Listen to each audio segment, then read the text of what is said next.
we're here. United States women's national team is going to go up against Wales in their official World Cup send-off game. It's going to take place on Sunday, July 9th in San Jose, California. It's going to take place at PayPal Park. They're going to go up against the number 30 ranked Wales in this match. It's supposed to be the first ever meeting between these two sides.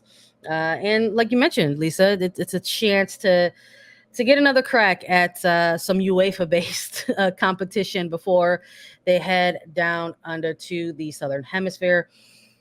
New Zealand, really, where they're going to spend the entirety of their group stage. So let's talk about that a little bit in the build-up to this match. This United States women's national team, what are they up to right now? How did they get here? So they've been hanging out in California for a little bit. We actually had an episode not too long ago where we touched on some media day based things for this team, which took place last week. But that's kind of where that's been home base for now before they head off to New Zealand, which I appreciate. We've seen some fun content coming out of U.S. soccer, obviously centered around a lot of the Stanford players out there. They've been doing some training, and this sort of feels like this is that time where the team is kind of utilizing to bond with each other, form those connections before they take on Wales and head off to New Zealand. Yeah, I mean, so many of the players have talked about that in years past. I mean, frankly, in years past, the World Cup would have been happening by now, would have been almost over at this point, but they pushed it back a month. So the timing in the FIFA world is kind of off a little bit, not in a horrible way, but it is just a little bit off. So when you look at the international windows over the last several months, the United States got together in January, and that's what the start of the year looked for them, where they played against New Zealand. If we look back and we remember that in January, then they had the She Believes Cup in the middle of February. And then they had a pair of April friendlies. And that was early April, the first week and a half, April 8th and April 11th, where they played against Ireland, World Cup debutantes. But since those April friendlies, the team has not been together. They've been playing 99% of the team, of the 23 players going to the World Cup, 22 of them have been playing in the NWSL. I mean, you look at a player like Julie Ertz, that was the last one to join a team and kind of get things going in the United States with the NWSL. Lindsay Herrera, of course, playing overseas in France for Lyon. But ultimately, these players have been separated and they've been dealing with individual tactics on their club team, bonding with those teammates and creating partnerships on the field with their individual clubs. And they just get together about a week ago, right? Almost over a week ago. Last Monday is when the team flew off and they went to California to start to get that chemistry and bring it together. So you look from early April to the end of June, and this team hasn't been together. There's also new faces that have been called in there.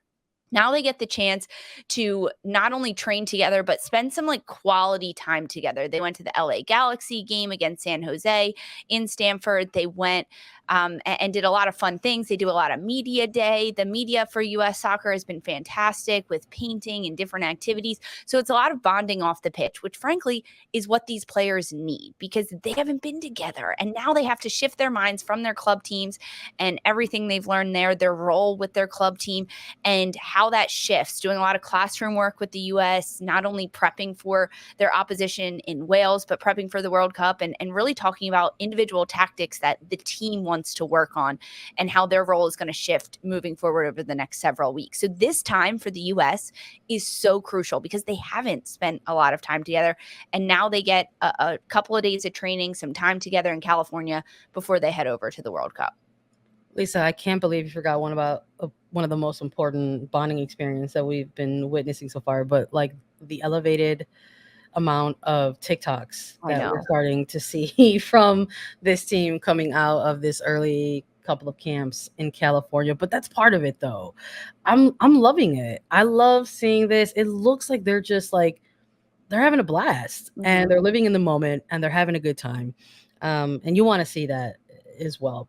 I feel though things are about to take a little bit of a shift. I just there's something about this national team. It's the way this program has been built from the beginning. I think with Mhm. a game day right around the corner, things get a little bit different, perhaps for some of the players as they get closer and closer in these preparations to the actual kickoff. And here it is, it's the send off game. What we heard out of Media Day, Vlatko Andonovski and the coaching staff absolutely want to utilize it as a game of preparation. That Yeah. supposedly this is not going to be a match in which they're still gonna say, we can try to like get some, last minute evaluations in here. Let's take a look at player A, B, or C in this half, and in the second half, let's look at X, Y, and Z. So perhaps there might be the possibility of getting a look at what could be an ideal starting 11 question mark, right? These are all Yeah. things that we're curious about heading into this match, because it's just one. That's the other thing too.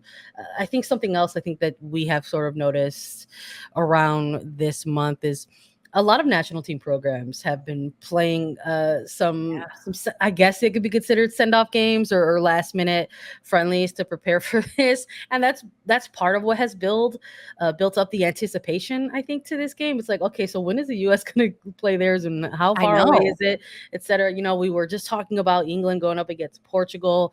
We saw Vietnam against Germany, and there's a lot of teams that are already have had some kind of last minute friendlies, and we're like, where's the US, and when did they get there? So finally, this one is here. Something else in terms of where they are now and how they got here along the way. Obviously, we're talking about the media day and all of the fun things that they're doing out of these California camps.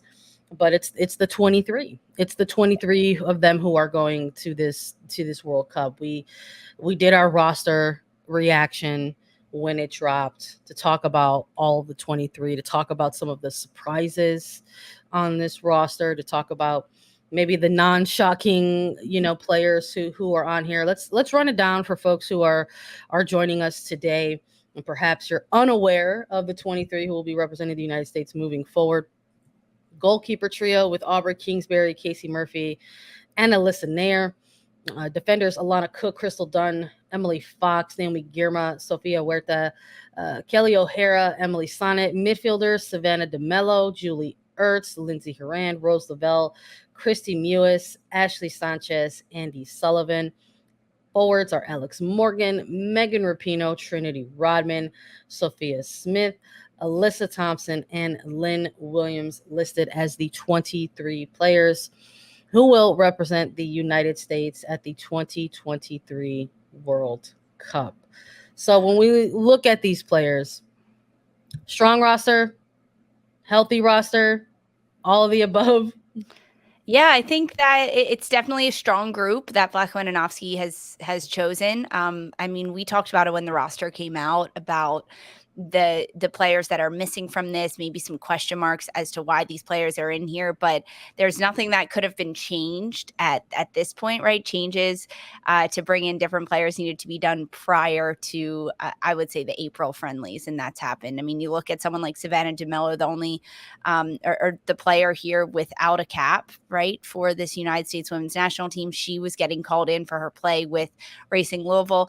I think in terms of injuries and health in this group, it's unfortunate, but that's why we don't see a number of big names. Of course, the big ones that have been out for a little bit: Katarina Macario, Mallory Swanson, Kristen Press, those players, and then most recently it would be Becky Sauerbrunn, the captain and the center back. But the health wise, I mean, Rose Lavelle is one that we haven't seen play since April. She is training. She was training with her club team in the NWSL OL Reign before heading off with the United States. She's continuing to train. I think when you look at some of the injuries, I think Kelly O'Hara is another one that some people have kind of circled, but she was getting back and getting minutes with Gotham FC. It's interesting to see kind of where this group will go. Megan Rapinoe, another one that was dealing with injuries over the last couple of months, but I think it's a good group, a strong group. And the players that have been called in before and been to a World Cup before, they're going to have to use their experiences from prior times to kind of teach the younger ones, teach the players that are headed to their first World Cup, because there is a number of first-year World Cup athletes on this roster that is going to have a lot of good and bad in being a first-time player going to a World Cup with so many young ones and new ones. It's the turn of a page for the U.S. for sure. I'm eager to sort of see how it looks and how it feels. I think I mentioned this in our first reaction when we were taking a rundown of the 23 players initially, but I think that's something I would like to see them lean into. I think having 14 first-year players going through this experience, I think they could kind of flip the script a little bit and maybe utilize this as a bit of an X factor moving forward. I think the fact that they do have a significant amount of players who haven't necessarily been there before, they can lean into that and sort of say, you don't have as much film or footage or tape on some of these younger players, newer names, newer faces. And the opposition might have a hard time scouting that. And I think that could be something that they can lean into. And I want to see it. Like, I would love to see it. I think all of what's happening right now, like all of the fun stuff, the TikToks, the dance, like everything that we're seeing right now, it's all very good vibes and fun. And I think there might be a certain contingency out there that might look at that and say, well, that's unserious. No. But I think I disagree with that. I think there's going to be plenty of people out there who think that they're unserious. Yeah, I'm agreeing. I'm not saying we're saying that. I'm saying that there's going to be a contingency out there that look at that and say that's an unserious team. I agree with you on that statement, but I disagree that is unserious. These players are. No, I'm not saying, but I'm not saying that. Yeah. Unserious. I'm saying I disagree with those people that say that. I mean, these camps are incredibly long. It's like it's like, think back to like being in summer camp. You can train so hard, but now these are professionals, but you have so much downtime, and that's how you build team chemistry, dancing together. That's how you build bonds and friendships. And I guarantee you that they need to turn off at least for a little bit every single day of what they're doing and being so hyper focused. When they're in those meetings, they're taking notes. They're so hyper focused on the notes that are being said to them and the direction that's being given to them, because they only get one chance to go to a World Cup, these players at this point. They only get one chance to hear what the coaching staff has to say in preparation for Wales, in preparation for Vietnam, Portugal. And you have to be able to absorb and soak it in every single chance. And if doing a TikTok dance is a little bit of an outlet, go for it. All day long, build that team chemistry. I want it to be like the silent killer. Like, I want it to be like they're having like such a good time and like kind of carefree perspective about it that it puts the opposition in a false sense of security. I that is what I want to see them lean into. So I want to keep seeing this team still have fun, have a good time in their build up, in the preparation for the World Cup, because I think it can be a bit of an X factor that I don't know this team has necessarily had before in the past. I think when we look at this team going into a massive international tournament, whether it's an Olympics or World Cup, I think some of the X factors that have previously been there around this program are the fact that, they were a top ranked team. They were often the reigning gold medalist or reigning World Cup champion. And some of that is true in this tournament, but what's maybe less true is that even though they're the number one ranked team, there are teams out there who are also ranked alongside them within those top 10 teams that have even gone on record and said that the United States is no longer that team to be feared. And that fear factor was kind of an element that was there before in the past around this team. The whole concept of, fitness levels and athleticism, all of that was part of the fear factor around this team. And if you have conversations with other national team players, some of those things no longer exist as the X factors for this national team program. So I want the good vibes, the good times, the TikToks to be that X factor. I want them to lull their opposition into a false sense of security, as if they're just some happy-go-lucky young kids. And then once they take the pitch, they absolutely wreck. I like that.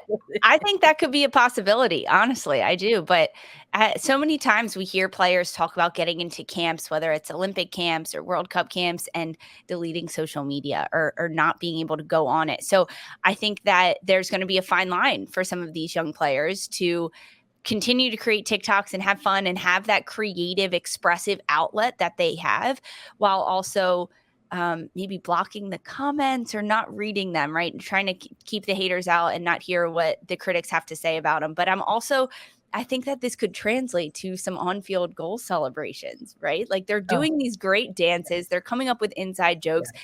That's going to make for the good celebrations, the memes, the GIFs that happen all throughout the World Cup for sure.